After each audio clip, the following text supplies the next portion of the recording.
Good afternoon and welcome to today's City Club Forum. My name is Lee Friedman and I have the privilege of having served as president of the City Club of Cleveland. For almost a century and from the heart of downtown Cleveland, Ohio, the City Club has served as one of the nation's premier public podiums for civic dialogue about the most important topics of our day. It is my honor this afternoon to introduce our distinguished guest, Ohio's Secretary of State, Jennifer Brunner. Ms. Brunner is a lifelong Ohioan.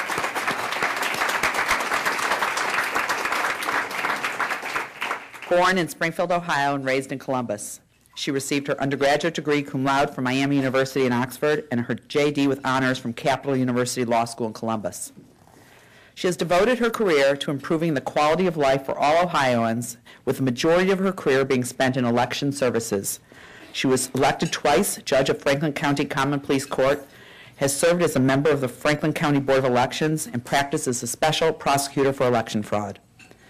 As Ohio's first female Secretary of State, Ms. Brunner led an initiative to study and improve all of Ohio's voting systems.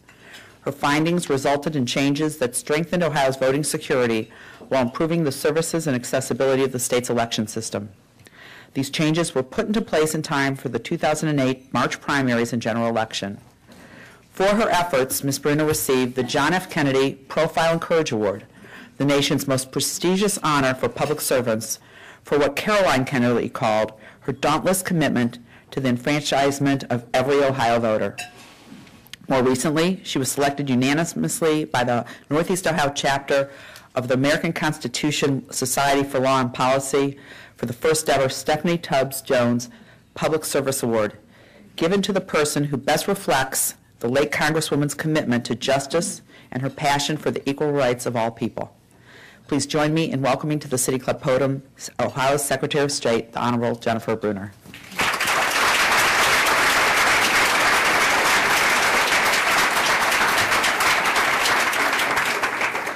Thank you, everyone. I'd like to thank the City Club for allowing me to speak here today, and thank all of you for coming today.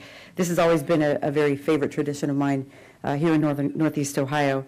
Now, some of you may recall I spoke here less than 12 months ago about the general election, and this was before that election took place. And we talked a lot about the issues of the day, whether or not you could register and vote on the same day. I think I did maybe a Sarah Palin imitation for you, but I did a Barack Obama one too, so we were being very objective and fair on that one. In the process of that, there were an onslaught of lawsuits. If you could take two measures of what is a good presidential election in Ohio, if we had two ways to measure it, and it was perhaps were the lines long and were there lawsuits that kept the polls open on election day, the answers were no and no, which proves that boring elections are very good in Ohio.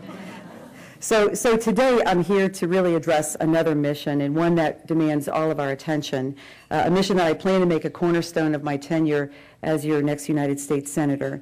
It's a mission to help renew our cities to reach their full potential once again, and to help our state build a newer and firmer and stronger foundation for the future. The President, early in his tenure, signed an executive order creating the White House Office of Urban Affairs. And I happened to read that executive order. It's a very good approach to things, but it recognized that in our country, 80% of Americans now live in urban areas. So an urban agenda is something very appropriate for us to be looking at, especially here in Cleveland today. Rebuilding, retooling, rejuvenating our cities is not an easy task. It's one that will demand innovative thinking, strategic reinvention, and relentless collaboration that is unprecedented. The work that I've done as both a judge and a Secretary of State in building a drug court program and turning around Ohio's election system in 22 months has involved just that kind of effort, and especially the relentless collaboration. The lion's share of rejuvenating our cities under this urban agenda will inevitably fall to the civic, business, and community leaders in our cities. And already I see that happening now as I spoke with Lee about her program and how they take leaders who go through their program and actually pair them with civic activities that can help rejuvenate other parts of the city. But there is a clear and compelling role for the federal government and for U.S. senators to play. I understand quite well that a senator does more than simply vote in Washington that a senator that's fully engaged, especially in things such as constituent activities and bringing things back to the state, will work collaboratively with state and local elected leaders and also with members of the business community, the labor community, civic organizations, nonprofit, and civic activists as well. And that is essential in determining the exact needs and pinpointing a strategic use of the resources that can come from Washington. The role of a U.S. Senator is a role that I'm very eager to fill. And I want to address that today because what we do, whether it's in this campaign or further, must be about raising ideas and not just about raising money, although I will say that money is helpful to running a successful campaign. When President Obama created the White House Office of Urban Affairs, it was a council that he created that understands that cities need more than just a partner. They need a partner who knows that the old ways don't work anymore. And in that executive order, he listed a myriad of departments already in the federal government that this office will actually help coordinate their activities. So the next bold steps that I'd like to talk about, though, in an urban agenda that I'd be involved with would include some fundamental long-term changes at the Department of Housing and Urban Development, immediate steps that we must take to shore up the automotive supply chain, and investments that we can make to protect one of Ohio's greatest assets, and that is our supply of fresh water. Let's talk first about the Department of Housing and Urban Development. To effectively help America's cities, HUD needs to reemphasize its urban development mission without shortchanging the housing mission. Now, HUD can achieve this by making some specific changes to some of the old ways in which it's done business. For instance, the Community Development Block Program, we could begin using that program to promote economic development, for instance, to work on blighted areas. What you often see the use of HUD funds for is to take a specific neighborhood and rebuild the housing in that neighborhood. But if we were to use HUD strategically to actually build from anchor institutions such as the Cleveland Clinic here in Cleveland or Wright-Patterson Air Force Base in the Dayton area, it would allow us to actually use the HUD funds as a stimulus to stimulate growth and a long-term plan for the community that would do more than just build houses. We don't divorce ourselves from that mission, but would actually help stimulate things economically so that not only the housing but businesses and jobs would follow. One example is that the cleaning up of brownfields, such as old gas stations.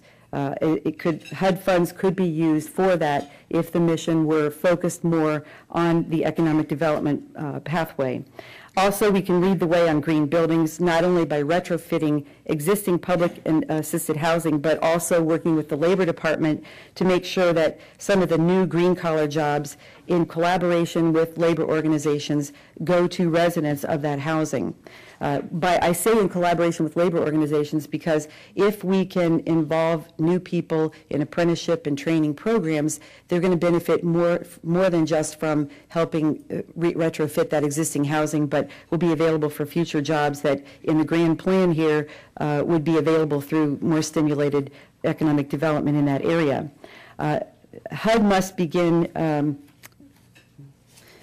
also to allow the grants to help large-scale development projects that can transform and reinvigorate the entire region.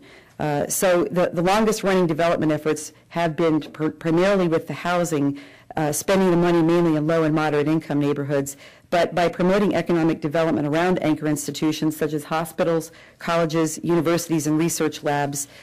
Cleveland also has a very high concentration of world-class medical facilities and top-notch colleges and universities that would make it well-positioned to take advantage of HUD's modified mission. Just this month, the Cleveland Clinic unveiled its new bone marrow transplant and leukemia floor, complete with a new air handling system so that patients who are stationed in that floor can more easily move around with greater freedom.